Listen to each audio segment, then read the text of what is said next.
Guys, welcome back to the channel. ಮೊದಲನೇದಾಗಿ ನಮ್ಮ vision ಬಗ್ಗೆ ಮಾತಾಡೋದಾದ್ರೆ ನಿಜವಾಗ್ಲೂ ವಿಷನ್ ನ ಹೊಸ ಮೆಂಬರ್ ಆಗಿ ಮ್ಯಾಕ್ಸಿನ್ ಡೂಪ್ರಿ ಅವರು ಅಫಿಷಿಯಲ್ ಆಗಿ ಆಡ್ ಆಗಿದ್ದಾರೆ.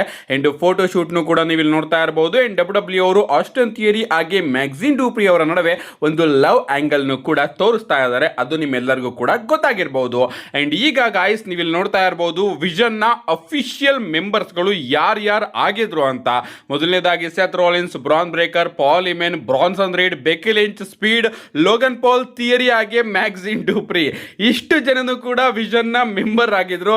ಬಟ್ ಇವರಲ್ಲಿ ಈಗ ಯಾರ್ಯಾರು ಉಳ್ಕೊಂಡಿದ್ದಾರೆ? Bron Breakker, Logan Paul, Bronson Reed, Austin Theory, Maxxine Dupri ಹಾಗೆ ಪಾಲ್ ಇಮೆನ್. ಅದರಲ್ಲೂ ಕೂಡ ನಮ್ಮ ಬ್ರಾನ್ಸನ್ ರೀಡ್ ಅವರು ಇಂಜುರಿ ಆಗಿ ಹೊರಗಡೆ ಉಳಿದಿದ್ದಾರೆ. ಸೊ ಆ ಒಂದು ಇಂಜುರಿ ಅನ್ನೋ ಒಂದು ಶಾಪ ವಿಷನ್ ಇಂದ ಈಗಲಾದ್ರೂ ದೂರ ಇರಲಿ. ಒಂದು ಹೆಣ್ಣಿನ ಎಂಟ್ರಿ ಆಗಿದೆ ಆ ಒಂದು ಫ್ಯಾಕ್ಷನ್ ಅಲ್ಲಿ. ಈಗ ನೋಡಬೇಕು ಈ ಒಂದು ಫ್ಯಾಕ್ಷನ್ ಬೆಳೆಯುತ್ತೋ ಅಥವಾ ಕಂಪ್ಲೀಟ್ ಆಗಿ ಇನ್ನು ಡೌನ್ ಆಗುತ್ತೋ ಅಂತ. ನೆಕ್ಸ್ಟ್ ಅಪ್ಡೇಟ್ ಕಡೆ ಬರೋದಾದ್ರೆ ಇದ್ದಿರ್ತಕ್ಕಂಥದ್ದು Moana live action movie premiere ಬಗ್ಗೆ. ನಿಮ್ಮೆಲ್ಲರಿಗೂ ಕೂಡ ಗೊತ್ತೇ ಇರಬಹುದು, ರಾಕ್ ಅವರ next movie Moana live action. And ಈ ಒಂದು ಮೂವಿಯ ಪ್ರೀಮಿಯರ್ ಗೆ ನಮ್ಮ ಕೋಡಿ ರೋಡ್ಸ್ ಹಾಗೆ ಸೆತ್ ರೋಲಿನ್ಸ್ ಅವರವರ ಫ್ಯಾಮಿಲಿನ ಕರ್ಕೊಂಡು ಹೋಗಿರ್ತಾರೆ. ಅಂಡ್ ಅಲ್ಲಿನ ಕೆಲವೊಂದಷ್ಟು ಫೋಟೋಸ್ ಗಳನ್ನ ನೀವು ಇಲ್ಲಿ ನೋಡ್ತಾ ಇರಬಹುದು. ನಮ್ಮ ಸೆತ್ ರೋಲಿನ್ಸ್, ಬೆಕ್ಕಿ ಲಿಂಚ್ ಹಾಗೆ ಅವರ ಪಾಪು, ಅಂಡ್ ಈ ಕಡೆ ನಮ್ಮ ಕೋಡಿ ರೋಡ್ಸ್ ಹಾಗೆ ಅವರ ವೈಫ್ ಇದ್ದಾರೆ. ಅಂಡ್ ಅಷ್ಟೇ ಅಲ್ಲ, ರಾಕ್ ಹಾಗೆ ಕೋಡಿ ರೋಡ್ಸ್ ಅವರ ಫೇಸ್ ಆಫ್ ನು ಕೂಡ ನೀವು ಇಲ್ಲಿ ಗಮನಿಸ್ತಾ ಇರಬಹುದು. ನೋಡಬೇಕು ಈ ಒಂದು ಮೂವಿ ಯಾವ ರೀತಿ ಹಿಟ್ ಆಗುತ್ತೆ ಅಂತ. ನೆಕ್ಸ್ಟ್ ಅಪ್ಡೇಟ್ ಕಡೆ ಬರೋದಾದ್ರೆ ಇದ್ದಿರ್ತಕ್ಕಂಥದ್ದು ನಮ್ಮ ರಿಯಾ ರಿಪ್ಲಿ ಅವರ ಬಗ್ಗೆ. ನಿಮ್ಮೆಲ್ಲರಿಗೂ ಕೂಡ ಗೊತ್ತೇ ಇರಬಹುದು, ರಿಯಾ ರಿಪ್ಲಿ ಅವರು ಸದ್ಯಕ್ಕೆ ಡಬ್ಲ್ಯೂ ವಿಮೆನ್ಸ್ ಚಾಂಪಿಯನ್. ಬಟ್ ಅವರು ನಮಗೆ ಟೆಲಿವಿಷನ್ ಅಲ್ಲಿ ನೋಡೋದಕ್ಕೆ ಸಿಗ್ತಾ ಇಲ್ಲ. ಯಾಕಪ್ಪ ಅಂದ್ರೆ ಅವರಿಗೆ ಇಂಜುರಿ ಆಗಿದೆ. ಇಂಜುರಿ ಸೀರಿಯಸ್ ಮೈನರ್ ಏನು ಕೂಡ ಗೊತ್ತಿಲ್ಲ. ಒಟ್ಟಿನಲ್ಲಿ ಡಬ್ಲ್ಯೂ ಅವರು ರಿಯಾ ರಿಪ್ಲಿ ಅವರಿಗೆ ಒಂದು ಬ್ರೇಕ್ ನ ಕೊಟ್ಟಿದ್ದಾರೆ. ಒರಿಜಿನಲ್ ಆಗಿ ನೈಟ್ ಆಫ್ ಚಾಂಪಿಯನ್ಸ್ ಅಲ್ಲೂ ಕೂಡ ರಿಯಾ ರಿಪ್ಲಿ ಅವರು ಇರಬೇಕಾಗಿತ್ತು. ಬಟ್ ಅವರಿಗೆ ಇಂಜುರಿ ಆಗಿರೋ ಕಾರಣ ಅವರನ್ನ ಡಬ್ಲ್ಯೂ ಅವರು ರಿಪ್ಲೇಸ್ ಮಾಡ್ತಾರೆ ಅಂತ ಹೇಳ್ಬೇಕು. ಅಂಡ್ ಈಗ ಅಪ್ಡೇಟ್ ಗಳು ಬರ್ತಿರೋ ಪ್ರಕಾರ ಇನ್ನೂ ಕೂಡ ಗೊತ್ತಿಲ್ಲ ರಿಯಾ ರಿಪ್ಲಿ ಅವರು ರಿಕವರಿ ಆಗಿದ್ದಾರೋ ಇಲ್ವೋ ಅಂತ, ಅಥವಾ ಅವರು ಸಮ್ಮರ್ ಸ್ಲಾಮ್ ಅಲ್ಲಿ ಕಂಪೀಟ್ ಮಾಡೋದಕ್ಕೆ ಆಗುತ್ತೋ ಇಲ್ವೋ ಅಂತ. ಸೊ ಆ ರೀತಿ ಏನಾದ್ರೂ ಅವರು ರಿಕವರಿ ಆಗಲಿಲ್ಲ ಅಂದ್ರೆ ಅವರ ಕೈಯಿಂದ ಚಾಂಪಿಯನ್ಶಿಪ್ ನ ಡಬ್ಲ್ಯೂ ಅವರು ಆದಷ್ಟು ಬೇಗ ತಗೊಳ್ಳುವಂತಹ ಚಾನ್ಸಸ್ ಗಳು ಕೂಡ ನಮಗೆ ನೋಡೋದಕ್ಕೆ ಸಿಗಬಹುದು. ಅಂಡ್ ಆ ಒಂದು ಚಾಂಪಿಯನ್ಶಿಪ್ ಗೆ ಡಬ್ಲ್ಯೂ ಅವರು ಸಮ್ಮರ್ ಸ್ಲಾಮ್ ಅಲ್ಲಿ ಒಂದು ಮ್ಯಾಚ್ ನು ಕೂಡ ಬುಕ್ ಮಾಡಬಹುದು. ಸದ್ಯಕ್ಕೆ ನಮ್ಮ ರಿಯಾ ರಿಪ್ಲಿ ಅವರ ಇಂಜುರಿ ಬಗ್ಗೆ ಯಾವುದೇ ರೀತಿಯ ಅಪ್ಡೇಟ್ ಇಲ್ಲ. ಅಂಡ್ ಬ್ಯಾಕ್ ಸ್ಟೇಜ್ ಅಲ್ಲಿ ಡಿಸ್ಕಷನ್ಸ್ ಗಳು ನಡೀತಾ ಇದೆಯಂತೆ.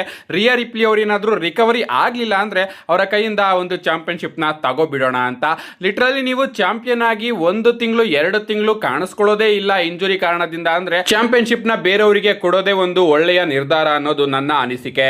ನೆಕ್ಸ್ಟ್ ಅಪ್ಡೇಟ್ ಕಡೆ ಬರೋದಾದ್ರೆ ಇದ್ದಿರ್ತಕ್ಕಂಥದ್ದು ನಮ್ಮ ಸ್ಯಾಮಿ ಝೈನ್ ಅವರ ಬಗ್ಗೆ. ನಿಮ್ಮೆಲ್ಲರಿಗೂ ಕೂಡ ಗೊತ್ತೇ ಇರಬಹುದು, ಸ್ಯಾಮಿ ಝೈನ್ ಅವರಿಗೆ ಎಂತ ಮೋಸ ಅನ್ಯಾಯ ಆಗಿದೆ ಅಂತ. ನಮ್ಮ ಸ್ಯಾಮಿ ಝೈನ್ ಅವರು 9 ದಿನ ಚಾಂಪಿಯನ್ ಆಗಿ ಇದ್ಕೊಂಡು ಅದಾದ್ಮೇಲೆ ಸಿಎಂ ಪಂಕ್ ಅವರ ಮೇಲೆ ಸೋತೋಗ್ತಾರೆ. ಅದಾದ್ಮೇಲೆ ನಮ್ಮ ಸ್ಯಾಮಿ ಝೈನ್ ಅವರು ಸಿಕ್ಕಾಪಟ್ಟೆ ಕೋಪ ಮಾಡ್ಕೋತಾರೆ ನಮ್ಮ ಸಿಎಂ ಪಂಕ್ ಅವರ ಮೇಲೆ. ಕೆಟ್ಟ ಕೆಟ್ಟ ಮಾತುಗಳನ್ನೆಲ್ಲ ಆಡ್ಬಿಡ್ತಾರೆ.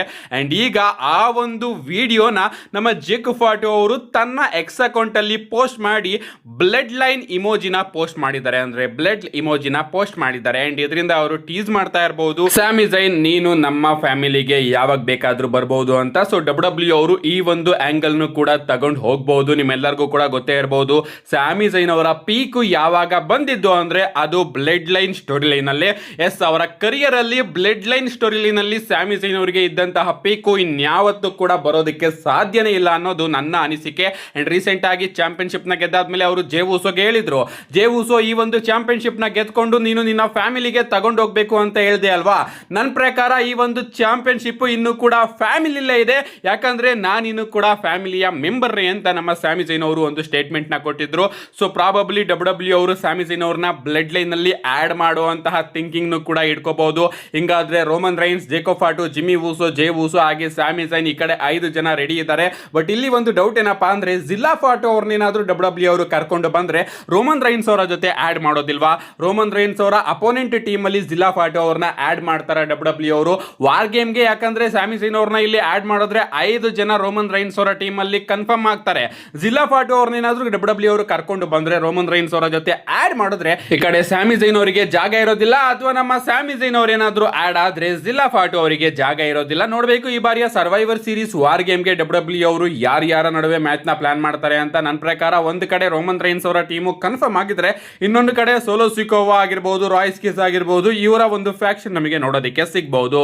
ನೆಕ್ಸ್ಟ್ ಅಂಡ್ ಫೈನಲ್ ಅಪ್ಡೇಟ್ ಕಡೆ ಬರೋದಾದ್ರೆ ಇದ್ದಿರ್ತಕ್ಕಂಥದ್ದು ಕ್ರೌನ್ ಜ್ಯುವೆಲ್ ಚಾಂಪಿಯನ್ಶಿಪ್ ಬಗ್ಗೆ. ನಿಮ್ಮೆಲ್ಲರಿಗೂ ಕೂಡ ಗೊತ್ತೇ ಇರಬಹುದು, ಈ ಬಾರಿನೂ ಕೂಡ ನಮಗೆ crown jewel premium live event ನೋಡೋದಕ್ಕೆ ಸಿಗುತ್ತೆ. ಅಂಡ್ ಅಲ್ಲಿ ನಮಗೆ ಕ್ರೌನ್ ಜ್ಯುವೆಲ್ ಚಾಂಪಿಯನ್ಶಿಪ್ ಗೆ ವರ್ಲ್ಡ್ ಹೆವಿವೇಟ್ ಚಾಂಪಿಯನ್ ಹಾಗೆ ಡಬ್ಲ್ಯೂ ಅನ್ಡಿಸ್ಪ್ಯೂಟೆಡ್ ಚಾಂಪಿಯನ್ ನಡುವೆ ಒಂದು ಮ್ಯಾಚ್ ನೋಡೋದಕ್ಕೆ ಸಿಗುತ್ತೆ. ಇಷ್ಟು ದಿನ ನಾವೇನ್ ಅನ್ಕೋತಾ ಇದ್ವಿ, ರೋಮನ್ ರೈನ್ಸ್ ಹಾಗೆ ಕೋಡಿ ರೋಡ್ಸ್ ಅವರ ನಡುವೆ ಕ್ರೌನ್ ಜ್ಯುವೆಲ್ ಚಾಂಪಿಯನ್ಶಿಪ್ ಗೆ ಒಂದು ಮ್ಯಾಚ್ ನೋಡೋದಕ್ಕೆ ಸಿಗುತ್ತೆ ಅಂತ. ಅದಾದ್ಮೇಲೆ ಕೋಡಿ ರೋಡ್ಸ್ ಅವರು ಸೋತಿ ಸ್ಯಾಮಿ ಝೈನ್ ಅವರು ಚಾಂಪಿಯನ್ ಆದ್ರು. ಅದಾದ್ಮೇಲೆ ನಮಗೆ ಫೀಲ್ ಬರ್ತಾ ಇತ್ತು, ಓಕೆ ರೋಮನ್ ರೈನ್ಸ್ ಹಾಗೆ ಸ್ಯಾಮಿ ಝೈನ್ ಅವರ ನಡುವೆ ಕ್ರೌನ್ ಜ್ಯುವೆಲ್ ಚಾಂಪಿಯನ್ಶಿಪ್ ಗೆ ಮ್ಯಾಚ್ ನೋಡೋದಕ್ಕೆ ಸಿಗುತ್ತೆ ಅಂತ. ಬಟ್ ಈಗ ಸ್ಯಾಮಿ ಝೈನ್ ಅವರು ಸೋತು ಸಿಎಂ ಪಂಕ್ ಅವರು ಚಾಂಪಿಯನ್ ಆಗಿರೋ ಕಾರಣ ಪ್ರಾಬಬ್ಲಿ ಈಗ ನಮಗೆ ರೋಮನ್ ರೈನ್ಸ್ ಹಾಗೆ ಸಿಎಂ ಪಂಕ್ ಅವರ ನಡುವೆ ಕ್ರೌನ್ ಜ್ಯುವೆಲ್ ಚಾಂಪಿಯನ್ಶಿಪ್ ಗೆ ಒಂದು ಮ್ಯಾಚ್ ನೋಡೋದಕ್ಕೆ ಸಿಗಬಹುದು. ಡಬ್ಲ್ಯೂ ಅವರು ಈ ಒಂದು ಮ್ಯಾಚ್ ನ ರಸ್ಸಲ್ ಮೀನಿಯಾ ರೀಮ್ಯಾಚ್ ಅಂತ ಪ್ರಮೋಟ್ ಕೂಡ ಮಾಡಬಹುದು. ನಿಮ್ಮೆಲ್ಲರಿಗೂ ಕೂಡ ಗೊತ್ತೇ ಇರಬಹುದು, ರಸ್ಸಲ್ ಮೀನಿಯಾದಲ್ಲಿ ಆದಂತಹ ಸಿಎಂ ಪಂಕ್ ಹಾಗೆ ರೋಮನ್ ರೈನ್ಸ್ ಅವರ ಮ್ಯಾಚ್ ಆಫ್ ದ ಇಯರ್ ಆಗಿತ್ತು. ಅಂಡ್ ಅದೇ ಒಂದು ಮ್ಯಾಚ್ ನ ಮತ್ತೊಮ್ಮೆ ಡಬ್ಲ್ಯೂ ಅವರು ಮಾಡೋದಕ್ಕೆ ಒಂದು ಅದ್ಭುತವಾದ ಅವಕಾಶ ಅವರ ಕೈಯಲ್ಲಿ ಇದೆ. ಈ ಕಡೆ ಕೋಡಿ ರೋಡ್ಸ್ ಅವರು ಏನಾದರೂ ಸಿಎಂ ಪಂಕ್ ಅವ್ರನ್ನ ಸೋಲಿಸಲಿಲ್ಲ ಅಂದ್ರೆ ಅಫ್ಕೋರ್ಸ್ ಈಗ ಚಾನ್ಸಸ್ ಜಾಸ್ತಿ ಆಗಿದೆ, ನಮ್ಮ ಸಿಎಂ ಪಂಕ್ ಅವರೇ ತನ್ನ ಚಾಂಪಿಯನ್ಶಿಪ್ ನ ರಿಟೈನ್ ಮಾಡ್ಕೋತಾರೆ, ಕೋಡಿ ರೋಡ್ಸ್ ಅವರ ಮೇಲೆ ಮ್ಯಾಚ್ ಆಡುತ್ತಾರೆ. ಸೊ ಹಿಂಗಾದ್ರೆ ನಮಗೆ ಕ್ರೌನ್ ಜ್ಯುವೆಲ್ ಚಾಂಪಿಯನ್ಶಿಪ್ ಗೆ ರೋಮನ್ ರೈನ್ಸ್ ಹಾಗೆ ಸಿಎಂ ಪಂಕ್ ಅವರ ನಡುವೆನೆ ಮ್ಯಾಚ್ ನೋಡೋದಕ್ಕೆ ಸಿಗಬಹುದು. ಯಾಕಂದ್ರೆ ಈ ಕಡೆ ರೋಮನ್ ರೈನ್ಸ್ ಅವರಂತೂ ತನ್ನ ಚಾಂಪಿಯನ್ಶಿಪ್ ನ ಇಷ್ಟು ಬೇಗ ಸೋಲೋದಕ್ಕೆ ಚಾನ್ಸೇ ಇಲ್ಲ. ರೋಮನ್ ರೈನ್ಸ್ ಅವರ ಅಪೋನೆಂಟ್ಸ್ ಗಳು ಚೇಂಜ್ ಆಗಬಹುದು, ಬಟ್ ರೋಮನ್ ರೈನ್ಸ್ ಅವರು ವರ್ಲ್ಡ್ ಚಾಂಪಿಯನ್ ಆಗಿ ಇದ್ದೇ ಇರ್ತಾರೆ. ಅಫ್ಕೋರ್ಸ್ ಅದು ನಮ್ಮೆಲ್ಲರಿಗೂ ಕೂಡ ಗೊತ್ತೇ ಇರಬಹುದು. ನೋಡಬೇಕು ಈಗ ಡಬ್ಲ್ಯೂ ಅವರು ಸಿಎಂ ಪಂಕ್ ಹಾಗೆ ರೋಮನ್ ರೈನ್ಸ್ ಅವರ ಮ್ಯಾಚ್ ನ ಕ್ರೌನ್ ಜ್ಯುವೆಲ್ ಚಾಂಪಿಯನ್ಶಿಪ್ ಗೆ ಮಾಡಬಹುದು. ನಿಮ್ಗೆ ಅನ್ಸುತ್ತೆ ಗಾಯ್ಸ್, ಇದ್ರ ಬಗ್ಗೆ ನಿಮ್ಮ ಅನಿಸಿಕೆನ ಕಮೆಂಟ್ ಮಾಡಿ ಅಂತ ಹೇಳ್ತಾ, see you guys in my next video.